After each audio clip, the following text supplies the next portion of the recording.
यीशु मसीह के नाम से आप सभी को प्रणाम।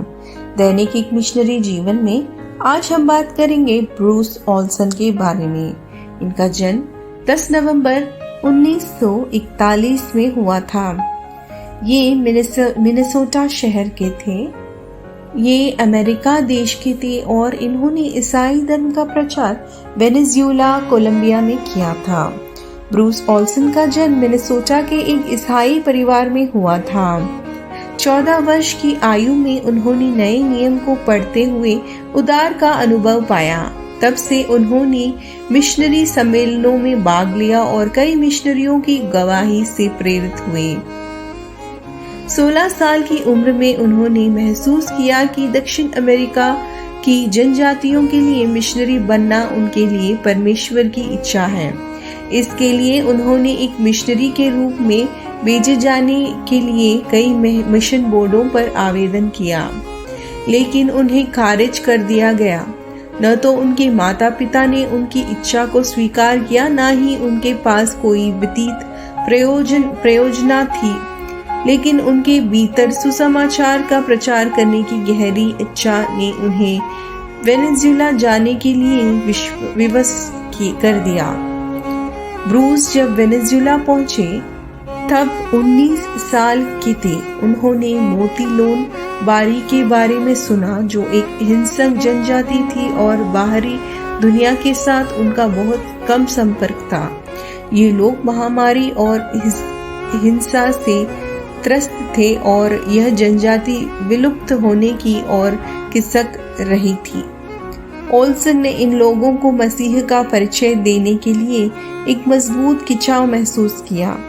कई महीनों तक निर्जन क्षेत्रों में पैदल चलने के बाद ओल्सन ने कोलंबियन जंगलों के सबसे गहरे हिस्से में इस जनजाति को पाया। जैसे ही उन्होंने उनके संपर्क करने की कोशिश की, उन पर तीरों से हमला हुआ और आदिवासी प्रमुख ने उन्हें लगभग मार डाला। फिर भी शारीरिक पीड़ा और अकेलेपन को सहन करते हुए वे आशा के साथ उनके क्षेत्र में रहने जारी रखा।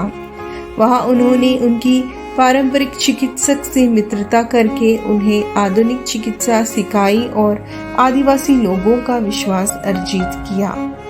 उन्होंने उनकी भाषा सीखी और स्थानीय दृष्टांतों के रूप में मूल सुसमाचार संदेश साझा किया। कुछ ही महीनों के भीतर पूरी जनजाति ने यीशु मसीह को अपने प्रभु के रूप में स्वीकार किया।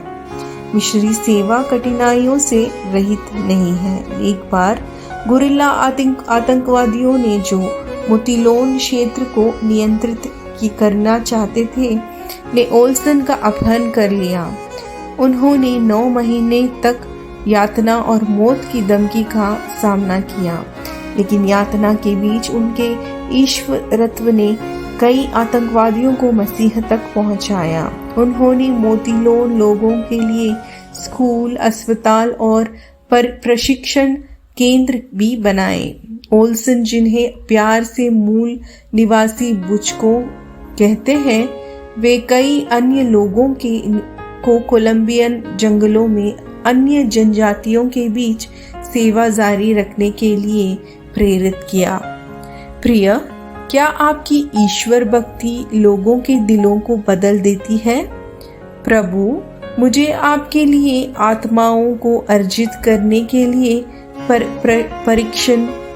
परीक्षणों के बीच दर्द सहने की शक्ति दे। आमीन।